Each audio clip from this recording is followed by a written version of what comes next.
He was a beloved supporting character in Game of Thrones. Now he's evolved from a gray worm to a vampire in the brand new adaptation of Anne Rice's Interview with the Vampire.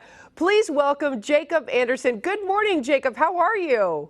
Good morning. Good, thank you. So good to talk to you. I have to know, because I was a huge Game of Thrones fan. But, first off, you start in episodes and Broadchurch, and then, bam, practically overnight fame in Game of Thrones, playing the leader of Khaleesi's unsullied army. Were you ready for that level of fandom? And I heard you had some crazy fans. Yeah, I don't think I was quite ready, actually. I think only the first 2 seasons of Game of Thrones had aired by the time that I was cast. So it wasn't quite the thing that it became. I think it became the thing that it became because I came into it. Of course. But, of course it did. No, there's no way to prepare for that kind of fandom of a thing, and you feel very watched. But I mostly had really nice interactions with people. There was one guy that can't say this at daytime, but someone said some expletives to me in New York on the subway. Positive ones, though. It was like, yeah. I bet you get a lot of feedback in the subway. But now you are center stage where you belong in AMC's new series, Anne Rice's Interview with the Vampire. Was it so much fun getting into character, or is it more of like a darker process? I found it surprisingly cathartic, actually. I think Louis has such a journey of he's questioning his own humanity so much that I feel like I actually got to do a bit of that myself. There were definitely moments, I have to say, there were moments where I had to dig deep and it all got quite dark. But no, I really enjoyed it. What an amazing challenge. I'm so excited because I haven't seen this either, so I'm going to see it along with the viewers for the first time, but let's take a look at a clip.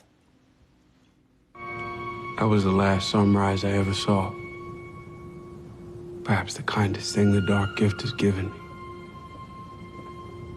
I don't miss the sun. The reminders it carried.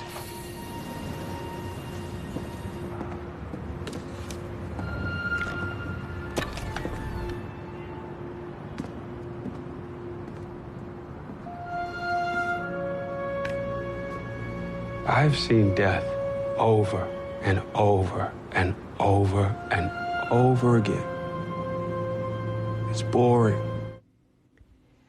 That looks amazing. I can't wait to see that, to be honest with you. It looked kind of physically demanding, was it? Yeah, it was very physically demanding. Every day there was like a new thing. You look at the call sheet and you'd be like, oh, we're doing that today. Okay.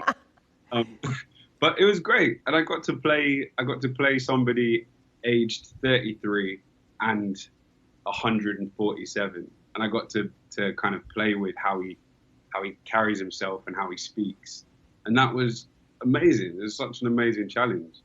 Yeah, it looks really beautiful. Okay, I didn't know this either. You're also a singer, songwriter, rapper, and record producer. Your stage name is Rally Ritchie, and all of us in the entertainment department love that. Where did you get that name?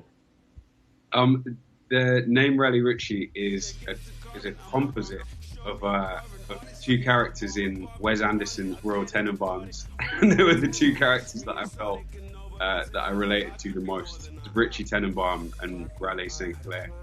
Oh, it's a great name. That's such a good story. Well, Jacob, I'm so rooting for you. I loved you in Game of Thrones. I can't wait to see this. Thank you so much for joining us this morning. Anne Rice's Interview with the Vampire premieres right after The Walking Dead, Sunday, October 2nd at 10 p.m. on AMC. The first 2 episodes will also be available to stream on AMC Plus the same night.